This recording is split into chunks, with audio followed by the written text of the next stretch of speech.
ایک دن بہت زیادہ سردی تھی۔ اسکول کی گھنٹی کی آواز پورے علاقے میں گونج رہی تھی۔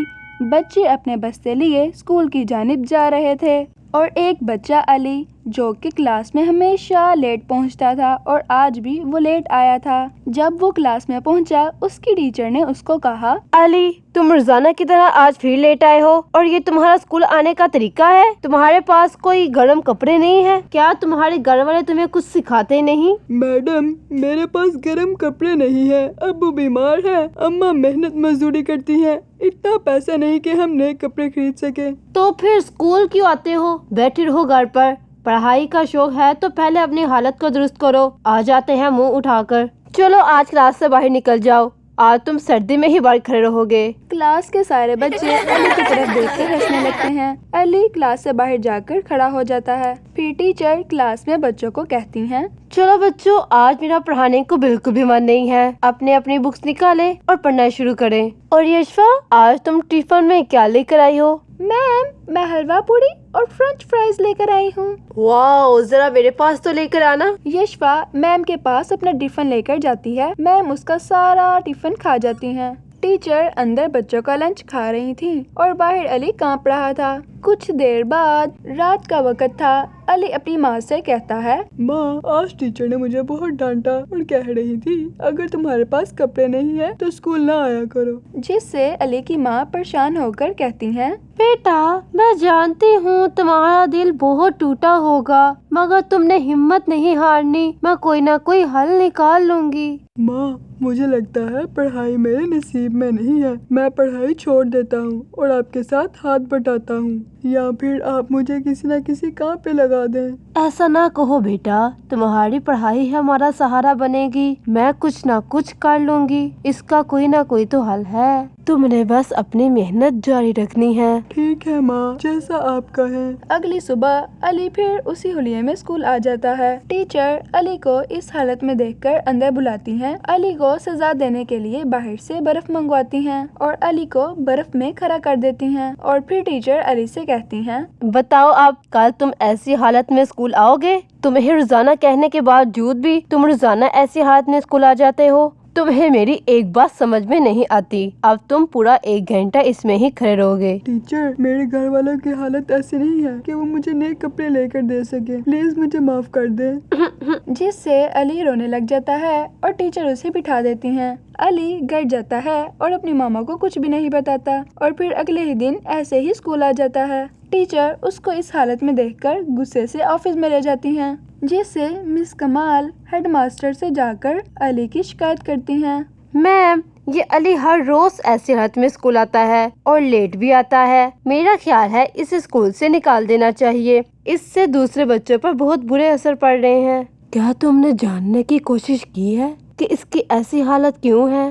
مس کمال شرمندگی سے کہتی ہیں، نہیں مجھے نہیں معلوم کہ اس کی ایسی حالت کیوں ہے، میرا خیال ہے کہ اس کو نکال ہی دینا چاہیے تاکہ دوسرے بچوں پر اس کا برا اثر نہ پڑے۔ ایک استاد کا فرض صرف پڑھانا نہیں بلکہ اپنے اسٹوڈنٹس کے بارے میں جاننا بھی ہے کہ وہ ایسی حالت میں کیوں آ جاتا ہے اور پھر اس کی مدد کرنی چاہیے۔ ہیڈ ماسٹر اور چند اساتذہ علی کے ساتھ اس کے گھر چلے جاتے ہیں۔ علی کی ماں کی حالت اور اس کے گھر کو دیکھ کر حیران رہ جاتے ہیں۔ پرنسپل علی کی ماں سے کہتی ہیں، بہن آپ نے ہمیں پہلے کیوں نہیں بتایا، ہم آپ کی مدد کر سکتے تھے۔ علی کی ماں روتے ہوئے کہتی ہے، میں نے آپ کو اس لیے نہیں بتایا کیونکہ یہ تو ہماری قسمت ہے۔ ہیڈ ماسٹر بہت احساس اور نرم دل تھی، انہیں دوسروں کی مدد کرنا بہت اچھا لگتا تھا۔ نہیں یہ ہماری ذمہ داری ہے، علی ایک ہونہار اسٹوڈنٹ ہے اور ہمیں ایسے بچوں کی اپنے اسکول میں بہت ضرورت ہے اور ہم اس کی مدد کریں گے۔ جی آپ کی مدد کے لیے بہت بہت شکریہ، ہم آپ کا یہ احسان کبھی نہیں بھولیں گے۔ علی کو اسکول میں نئے کپڑے اور کتابیں دی جاتی ہیں اور مس کمال اپنی غلطی کا اعتراف کرتی ہیں، جس سے مس کمال علی سے کہتی ہیں، علی مجھے تم سے معافی مانگنی ہے، میں نے تمہاری مشکل کو نہیں سمجھا، اب سے میں تمہاری مدد کروں گی، میں نہیں جانتی تھی کہ آپ کی حالت اتنی خراب ہے، ہو سکے تو مجھے معاف کر دینا۔ علی مسکراتے ہوئے، شکریہ میڈم۔ اس کہانی میں ہمیں سبق ملتا ہے کہ استاد کو بچوں کی مشکلات کو سمجھنا چاہیے اور ان کے ساتھ رہنمائی کرنی چاہیے۔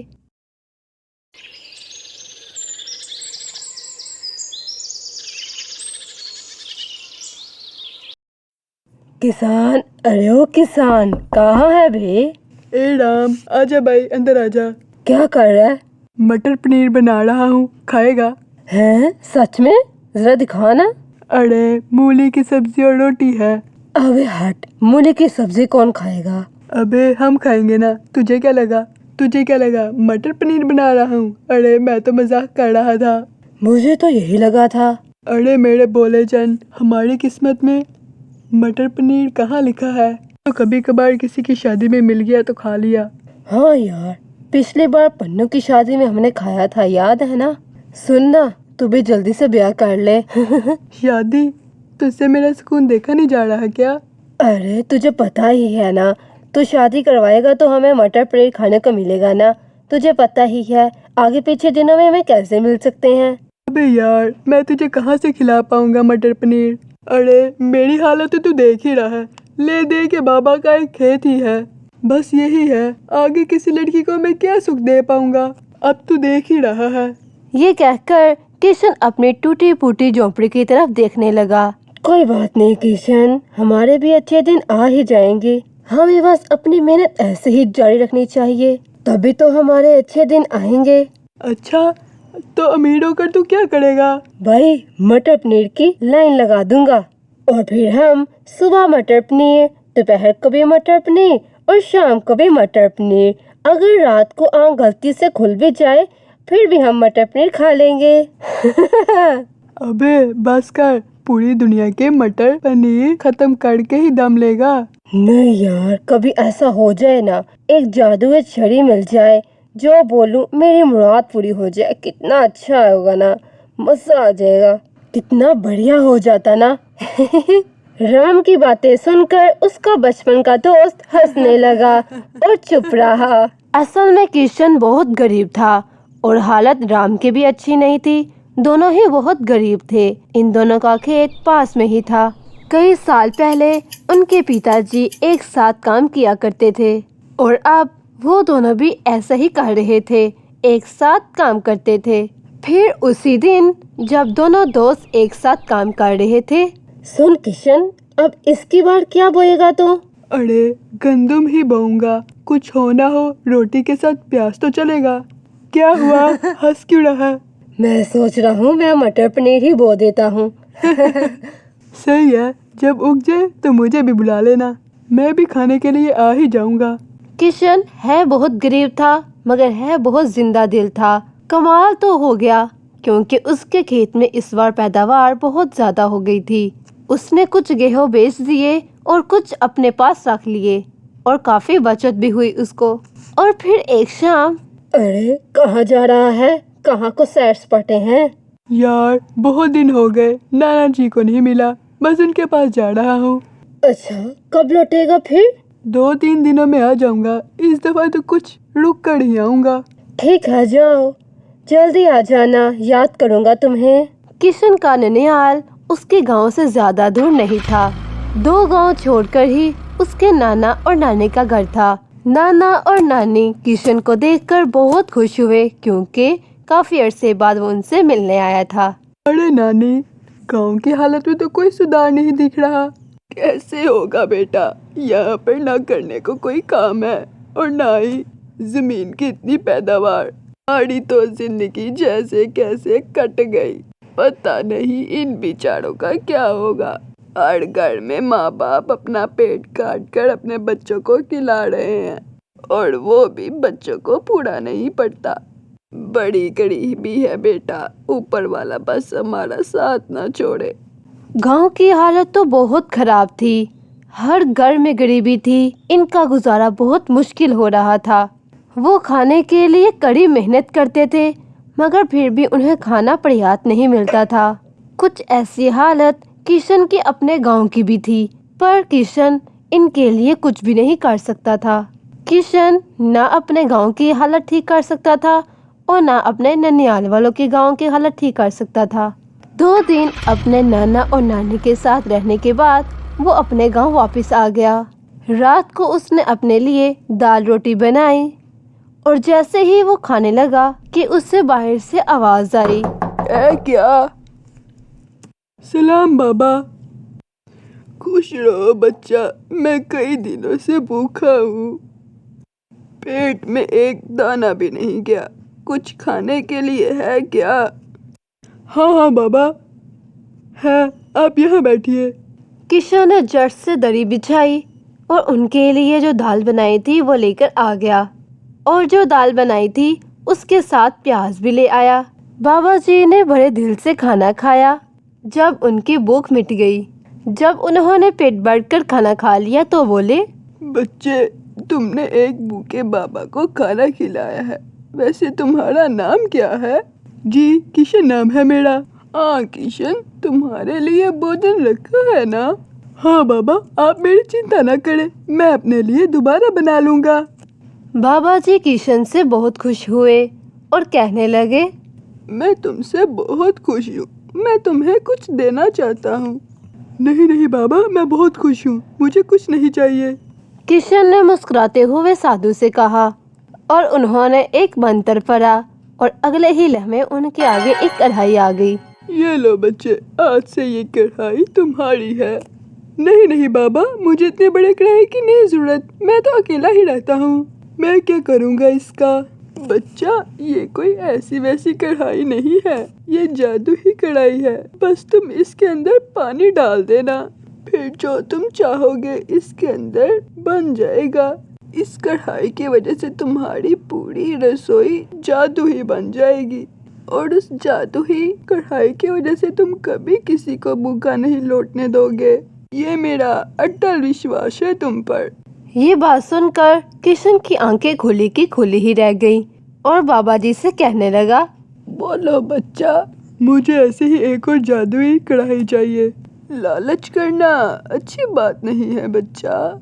नहीं नहीं बाबा, इस कढ़ाई से मैं अनंत लोगों को खाना खिलाऊंगा। दूसरी रसोई मैं चंबलपुर बनाऊंगा, वो मेरे नाना नानी का गांव है, वहाँ बहुत गरीबी और मोहताजी है।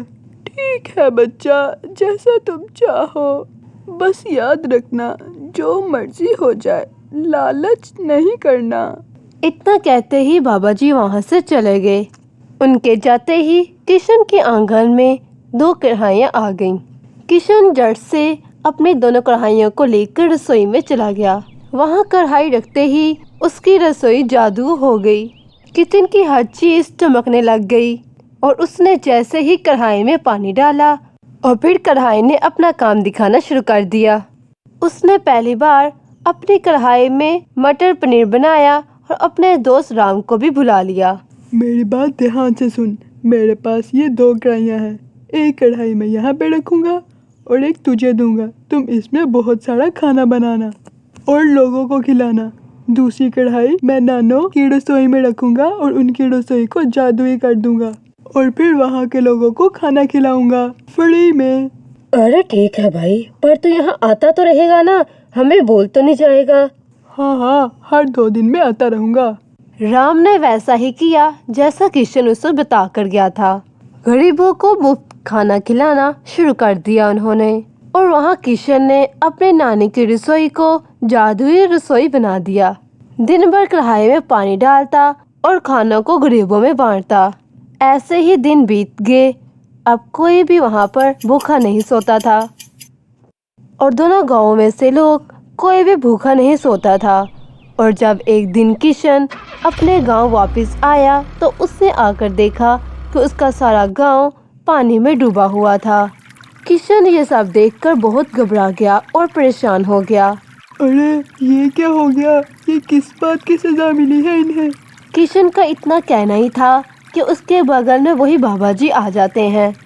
ये लोग अपनी गलती खुद भुगत रहे हैं। हाँ, लेकिन इन्होंने क्या किया? तुम्हारे दोस्त के मन में लालच आ गया था, वो जादुई रसोई से खाना बनाकर बेचने लगा, वो भी बहुत महंगे दामों पर। जब गांव वालों को इस कढ़ाई के बारे में पता चला तो वो इन्हें छीनने और लूटने लगे। उनके छीनने में पानी कढ़ाई का नीचे गिर गया और इस गांव में बाढ़ आ गई। इन सब पर दया करें महाराज, इन सब को बचाने का कोई उपाय बताएं। इन सब को माफी मांगनी होगी। हाँ, हम सब माफी मांगते हैं, हमें माफ कर दिए महाराज। ٹھیک ہے، میں اس گاؤں کو پہلے کی طرح کر دیتا ہوں۔ تبھی بابا جی نے ایک منتر پڑھا اور تبھی وہاں سے سارا پانی غائب ہو گیا۔ اس کے بعد تمام گاؤں والوں نے کبھی لالچ نہ کرنے کی قسم کھائی۔ ان کے معافی مانگنے سے پھر سب کچھ ٹھیک ہو گیا اور دوبارہ ویسی زندگی گزارنے لگے۔ اس کہانی سے ہمیں سبق ملتا ہے کہ ہمیں کبھی بھی لالچ نہیں کرنی چاہیے، جو ہمیں مل جائے اس پر ہی شکر کرنا چاہیے۔ آپ کو یہ سٹوری کیسی لگی؟ اگر اچھی لگی ہے تو چینل کو سبسکرائب کرنا مت بھولیے گا اور کشن کے لیے تو ایک لائک بنتا ہے۔